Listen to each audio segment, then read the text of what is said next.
friends, welcome back to my channel. If you're new viewer, please subscribe my channel for more videos. आज हम बात कर रहे हैं द भारतीय न्याय संहिता 2023 के चैप्टर 3 की, जो कि है जनरल एक्सेप्शंस, और इसमें हम बात करेंगे सेक्शन 29 से लेकर 33 तक। तो फ्रेंड्स, अपनी प्रीवियस वीडियो में मैंने आपको बताया था सेक्शन 28 तक, 29 एंड 30 रह गया था किस रीजन से। तो आज इस वीडियो में कंप्लीट करेंगे सेक्शन 33 तक। तो स्टार्ट करते हैं आज की वीडियो। सेक्शन 29 कहता है ऐसे कार्यों का अवर्जन जो कारित अपहानि के बिना भी स्वतः अपराध है। पहले इसमें एक एग्जाम्पल लेते हैं, उसके बाद इसकी डेफिनेशन को समझेंगे। तो सेक्शन 29 कहता है कि इसका एग्जाम्पल लेते हैं कि गर्भपात करना जब तक कि वह उस महिला का जीवन बचाने के प्रयोजन से सद्भावना पूर्वक ना किया जाए, कारित ना किया गया हो, किसी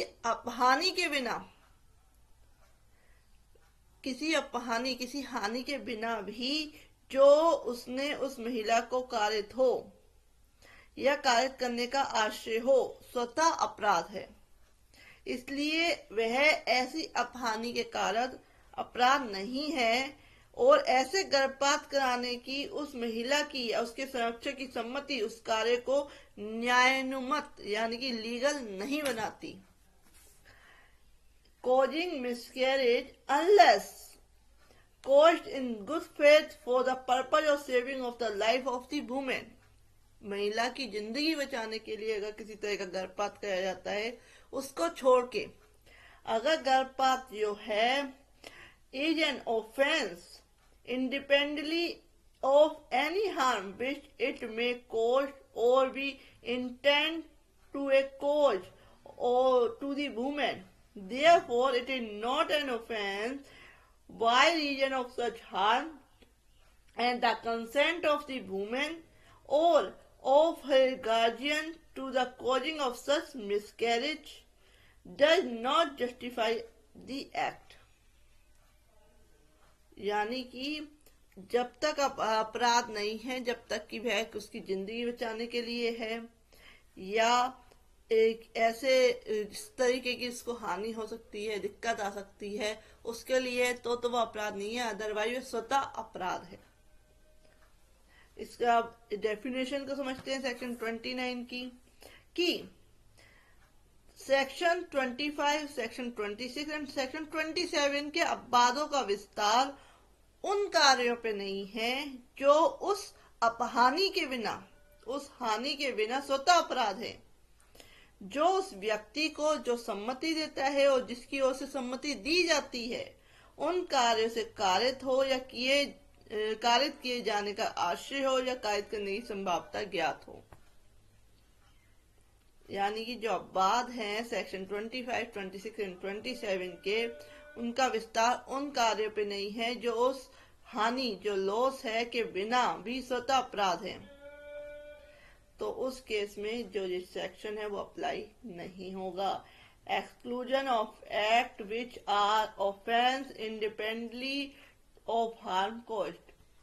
the expression in section 25, 26 and 27 do not extend to act which are offense independently of any harm which they may cause or be intended to cause or be known to be likely to cause to the person giving the consent and on whose behalf the consent is given।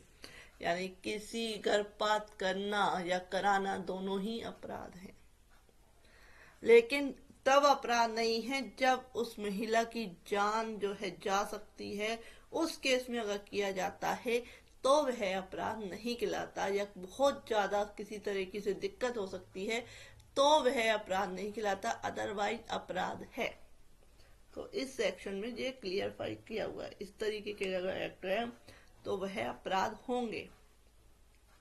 Next आते हैं section 30। Section 30 क्या कहता है? Act done in good faith for benefit of a person without consent। सम्मति के बिना, बिना consent के, उसकी सम्मति किसी व्यक्ति के फायदे के लिए सद्भाव पूर्वक किया गया कार्य। कोई बात अपराध नहीं है जो किसी व्यक्ति के फायदे के लिए सद्भाव पूर्वक यद्यपि उसकी सम्मति के बिना की गई है, यानी कि उसकी उस व्यक्ति की कंसेंट भी नहीं ली गई है, सहमति भी नहीं ली गई है, ऐसी किसी हानि के कारण जो उस बात से उस व्यक्ति को कारित हो जाए, अपराध नहीं है यदि परिस्थितियां ऐसी हों कि उस व्यक्ति के लिए यह संभव हो कि वह अपनी सम्मति प्रकट करे या वह व्यक्ति सम्मति देने के लिए असमर्थ हो और उसका कोई संरक्षक और उसका विधि पूर्ण भारसाधक कोई दूसरा व्यक्ति ना हो जिससे ऐसी समय पर सम्मति अभिप्राप्त करना संभव हो कि वह बात फायदे के साथ की जा सके। एग्जाम्पल लेते हैं कि एक व्यक्ति है जिसका एक्सीडेंट हो गया, अब ना उसका कोई घर वाला है, ना कोई फ्रेंड है, ना कोई रिश्तेदार है, तो उस केस में जो डॉक्टर है वो क्या है, इमीडिएटली उसका उस हॉस्पिटल लेके जाया जाता है एक व्यक्ति के द्वारा और डॉक्टर जो है इमीडिएटली उसका ऑपरेशन कर देता है। अगर उसने ऑपरेशन कर दिया उसके बाद अगर यह व्यक्ति है अगर वह नहीं, यानी कि अगर वह मर भी गया तो उस केस में वो अपराध निकलाएगा, क्योंकि उसने क्या करा, उसके फायदे के लिए और किसी तरह की कंसर्न नहीं मिल सकती थी, ना कि उस व्यक्ति से, ना ही उसके फैमिली मेंबर थे, ना उसके रिलेशन में किसी भी व्यक्ति से, फ्रेंड से।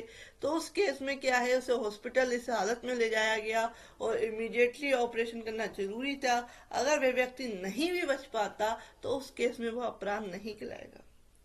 तो इसके अपवाद समझते हैं, परंतु इस अपवाद का विस्तार शास्त्र में मृत्यु कारित करने का प्रयत्न करने पर ना होगा कि उसकी जबरदस्ती क्या है, मृत्यु डेथ करनी है, उस पे इसका विस्तार नहीं होगा इस सेक्शन का। नेक्स्ट अपवाद है कि इस अपवाद का विस्तार मृत्यु और घोर आपत्ति के निवारण के और किसी घोर रोग या अंग शिथिल्य से मुक्त कराने के प्रयोजन से भिन्न किसी प्रयोजन के लिए किसी ऐसी बात के करने पर ना होगा जिससे करने वाला व्यक्ति जानता हो कि उससे उसकी मृत्यु कारित होना संभाव्य है, तो उस केस में ये है अप्लाई नहीं होगा।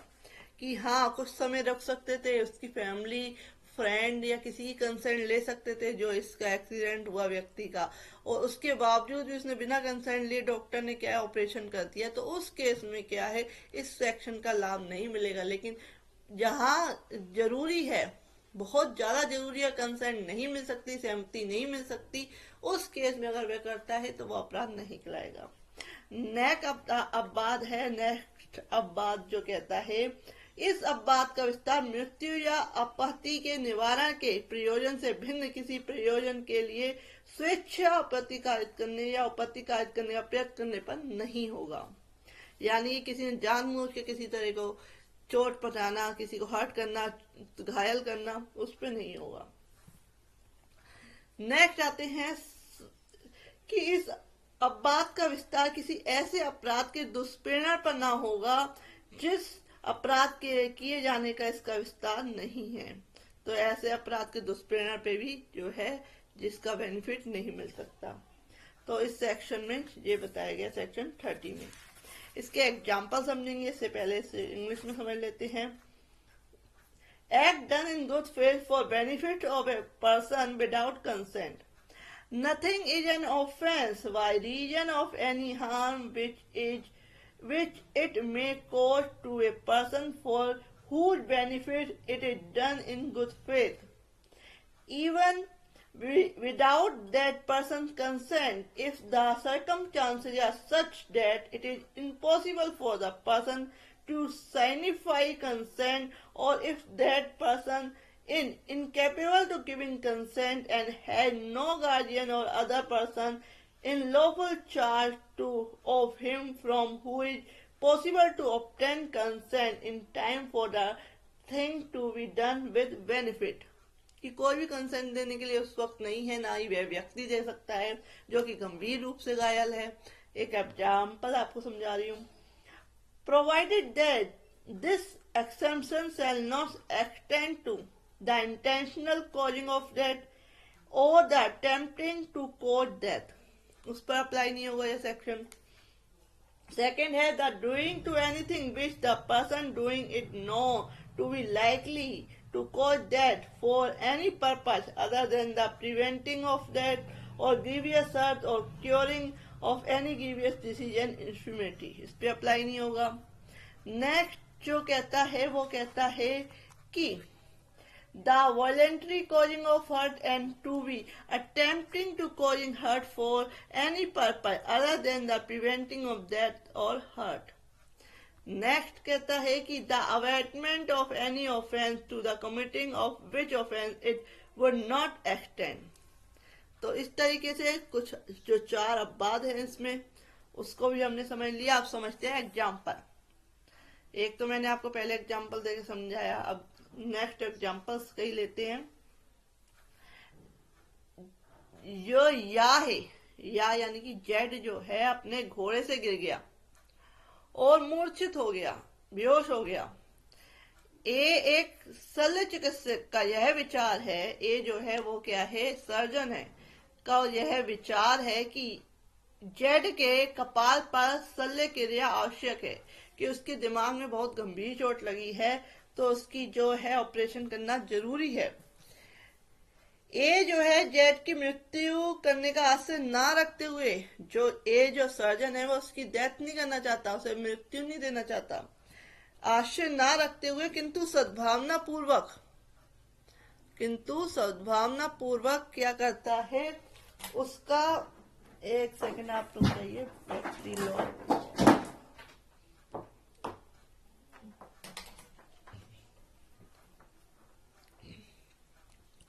तो वो क्या करता है, उसको बचाने के लिए सद्भावना पूर्वक को उसके फायदे के लिए जेड के स्वयं किसी निर्णय पर पहुंचने की शक्ति प्राप्त करने से पूर्व ही जो उसका दिमाग है उसका ऑपरेशन कर देता है। जो ए है उसने कोई अपराध नहीं किया। नेक्स्ट समझते हैं एग्जाम्पल कि जेड को एक बाघ उठा के ले जाता है, एक शेर जो है, ये टाइगर जो है वो उठा के ले जाता है, यह जानते हुए कि संभाव्य है कि गोली लगने से या मर जाए। यह हो सकता है कि अगर गोली चलाई जाए उस बाघ पे, उस टाइगर पे, तो क्या है जो जेड को उठा के ले गया वो भी मर जाए। किंतु जेड का वध करने का आशय ना रखते हुए, जेड को मारने का आशय ना रखते हुए और सद्भावना पूर्वक जो या के फायदे के आशय से जो ए है उस बाघ पर गोली चलाता है। गोली के कारण जो है जेड की मृत्यु हो जाती है, या उसे गंभीर मृत्यु नहीं होती, इसको गंभीर चोट लग जाती है। ए ने कोई अपराध नहीं किया है, क्योंकि उसने तो उस बाघ से बचाने के लिए जो है उस बाघ पे गोली चलाई थी, लेकिन अगर गलती से उस पे जेड पे गोली लग गई तो वह कोई अपराध नहीं करता, क्योंकि उसके फायदे के लिए कर रहा है, उसकी कंसेंट भी नहीं मिल सकती। नेक्स्ट आते हैं एक और एग्जाम्पल कि ए जो है एक शल्य चिकित्सक यह देखता है कि एक बालक की ऐसी दुर्घटना हो गई है कि एक जो बालक है उसका इस तरीके से एक्सीडेंट हो गया है कि जिसका प्राणतक साबित होना संभाव्य है, कि उसकी मृत्यु होना संभाव्य है यदि जो ऑपरेशन है तुरंत नहीं किया गया। तो इतना समय नहीं है कि उस बालक के जो संरक्षक है, जो गार्जियन है, उसका आवेदन लिया जाए, उनकी सहमति ली जा सके, इतना।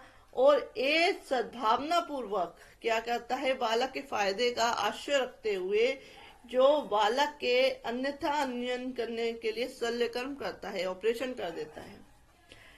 ए ने कोई अपराध नहीं किया है। तो क्लियर हो गया होगा। नेक्स्ट एक और एग्जांपल लेते हैं। एक बालक जेड के साथ यह जलते हुए ग्रह में है। एक बालक जेड के साथ एक जलते हुए घर में है। घर के नीचे लोग एक कंबल तान लेते हैं। एक जलते हुए उसमें क्या है, एक बालक है, साथ में एक एक व्यक्ति है। जो नीचे लोग हैं वो कंबल तान लेते हैं। उस बालक को यह जानते हुए कि संभाव्य है कि गिरने से बालक जो है, चिल्ड्रन जो है, जो बच्चा है वो मर जाए, किंतु उस बालक को मार डालने का आशय ना रखते हुए, उससे मारने का आशय ना रखते हुए, सद्भावना पूर्वक उसके फायदे के लिए क्या कहता है, घर की छत से छलांग मार देता है, उसे नीचे गिरा देता है। यहाँ यदि गिरने से वह बालक मर भी जाता है, नहीं मरता, अगर बच जाता है तो ठीक है, अगर मर भी जाता है तो भी ए ने कोई अपराध नहीं किया। तो आपको क्लियर हो गया होगा इस सेक्शन 30 कि किस किस तरीके से अगर किसी के फायदे के लिए बिना कंसेंट के भी काम किया जाता है तो उस केस में जो है अपराध नहीं कहलाता है। नेक्स्ट, इसका एक स्पष्टीकरण लेते हैं। केवल धर्म संबंधी फायदा वह फायदा नहीं है जो धारा 26, 27 और की ओर इस धारा के अंतर्गत आता है। धन से रिलेटेड जो है उसका क्या है, इसमें फायदा नहीं है, इस सेक्शन का फायदा उसमें नहीं है। नेक्स्ट आते हैं सेक्शन 31। सेक्शन 31 कहता है सद्भाव पूर्वक की गई संसूचना, यानी कि communication made in good faith. सद्भावना पूर्वक दी गई संसूचना उस अपहानि के कारण अपराध नहीं है जो उस व्यक्ति को हो जिसे वह दी गई है, यदि वह उस व्यक्ति के फायदे के लिए दी गई हो। एग्जाम्पल लेते हैं, फिर समझ में आएगा कि एक शल्य चिकित्सक, ए जो है सर्जन है, एक रोगी को सद्भावना पूर्वक यह संसूचित करता है।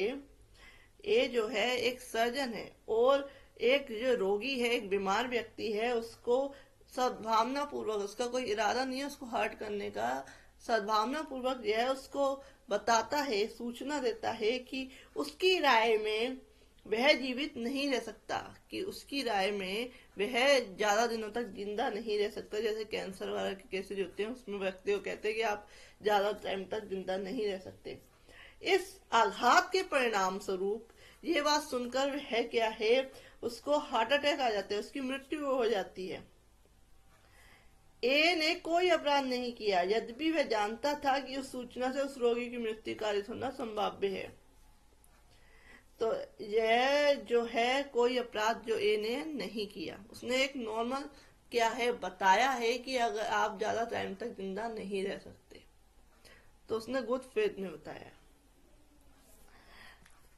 Communication made in good faith. No communication made in good faith is an offence by reason of any harm to the person to whom it is made, if it is made for the benefit of that person. Next बात करते हैं section 32। Section 32 कहता है वह कार्य जिसको करने के लिए कोई व्यक्ति धमकियों द्वारा विवश किया गया है। Act in which a person is complied by threats। हत्या और मृत्यु से दंडनीय उन अपराधों को जो राज्य के विरुद्ध है छोड़कर कोई बात अपराध नहीं है जो ऐसे व्यक्ति द्वारा की जाए जो उसके करने के लिए ऐसी धमकियों से विवश किया गया हो। यानी कि इस सेक्शन में कहा गया है कि हत्या, मर्डर और मृत्यु से दंडनीय उन अपराधों को जो मृत्यु से रिलेटेड है, जिसमें कि डेथ सेंटेंस मिलती है, उन अपराधों को जो राज्य के विरुद्ध हैं, उनको छोड़ने के बाद कोई बात अपराध नहीं है जो ऐसे व्यक्ति द्वारा की जाए जो उसे करने के लिए ऐसी धमकियों से विवश किया गया हो।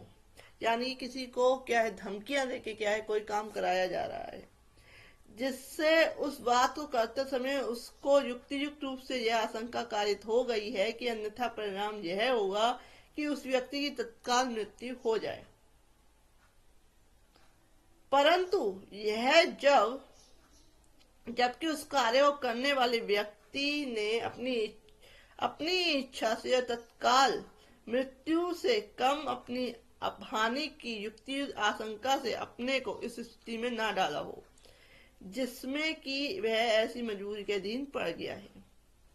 तो इसमें एग्जाम्पल भी लेंगे कि क्या है कि कोई व्यक्ति को धमकियां देके किसी का बच्चा किडनैप कर लिया और उससे कहा कि भाई इस पे गोली चलानी है या ये काम करना है, गोली चलाने वाला नहीं, ये कोई भी काम करना है, कोई इलीगली काम करना है, उसका बच्चा किडनैप कर लिया या किसी तरह का उसे थ्रेट दिया गया, धमकी दी गई,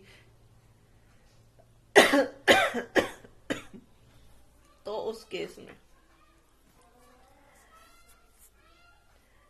expect murder or offense against the state punishable with death.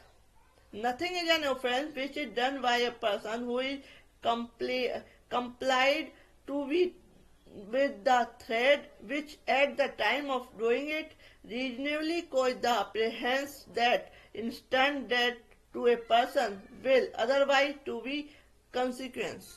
यानी कि वो व्यक्ति जो है जानबूझकर क्या है उस परिस्थितियों में ना पड़ा हो जिससे कि उसे इस तरह की थ्रेट मिली, धमकी मिली। अदरवाइज क्या है, अगर उसने इस तरह का कोई एक्ट धमकियों के थ्रू किया है तो उस केस में वह अपराध नहीं कहलाएगा। तो ये कंफ्यूजन जो है सेक्शन है, क्योंकि इसमें बहुत सारा कंफ्यूज करके काफी लोग बच सकते हैं। तो इसका स्पष्टीकरण है, पहला स्पष्टीकरण कहता है कि वह व्यक्ति जो स्वयं अपनी इच्छा से या पीटे जाने की धमकी के कारण डाकुओं की टोली में अब उनके सील को जानते हुए सम्मिलित हो जाता है, इस आधार पर ही इस बात का फायदा उठाने का हकदार नहीं है कि वह अपने साथियों द्वारा ऐसी बात करने के लिए विवश किया गया था जो अपराध है। तो इस तरीके से वह क्या है, किसी यह जानते हुए कि डाकुओं की टोली है तो वह क्या है अपने को बचाने के लिए पीटने के, यानी कोई इसके पीछे पड़ा हुआ है, कोई चोर है और वह क्या है अपने को बचाने के लिए किसी ऐसी टोली में चला जाता है जिससे कि वह मिल ना पाए, तो इस तरीके से बेनिफिट नहीं मिल सकता है। नेक्स्ट आते हैं जो स्पष्टीकरण सेकंड है, वो कहता है क्लैरिफिकेशन कि डाकुओं की एक टोली द्वारा अभिघृत और तत्काल मृत्यु की धमकी द्वारा किसी बात के करने के लिए जो अपराध है विवश किया गया व्यक्ति उदाहरणतः एक लोहार जो अपने औजार लेकर उस गृह का द्वार तोड़ने को विवश किया जाता है जिससे डाकू उसमें प्रवेश कर सके और उसे लूट सके, इस बात का फायदा उठाने के लिए हकदार है कि एक क्या है लोहार को जो डाकू है कि एक टोली है वो क्या है धमकी देके कि उसकी मृत्यु कर दी जाएगी, तत्काल मृत्यु कर दी जाएगी या उसको क्या है कब्जे में रख लिया जाएगा, इस तरीके से उसे धमकी देके थ्रेट देके उससे क्या है एक घर का दरवाजा तोड़ाया जाता है जिससे कि जो डाकू है वो उस घर में क्या है डकैती कर सके, तो उसमें ये सेक्शन का फायदा उठाया जा सकता है। A person who is on a court or by reason of a threat of being beaten, joining a gang of dacoits, knowing their character, if not entitled to the benefits of this exception, on the ground of his having been complied by his associate to do anything that is an offense while law, यानी खुसूस जानबूझकर उस डाकुओं की टोली में चला जाता है अपने को मारपीट से बचाने के लिए, उस केस में सेक्शन का बेनिफिट नहीं है। अगर वह क्या है जो डाकू है वो उसको धमकी देते हैं मारने की और उस लोहार को कहते हैं कि उस घर का दरवाजा तोड़ दे, तो उस केस में इस सेक्शन का बेनिफिट उठाया जा सकता है, सेक्शन 32 का। नेक्स्ट हम बात करते हैं, लास्ट सेक्शन है सेक्शन 33।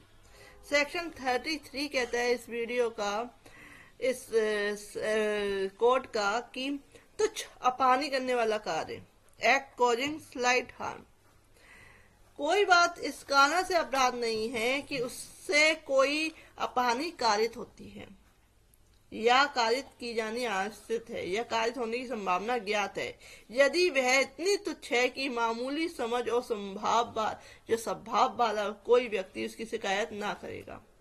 यानी कि सेक्शन 33 कहता है कि nothing is an offence by reason that it is और that is intend to cause और that is knowing to be likely to cause any harm if that harm is so slight that no person of ordinary sense and temper would complain of such harm.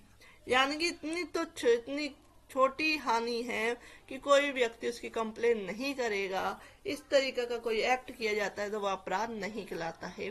तो section 33 इसकी बात करता है।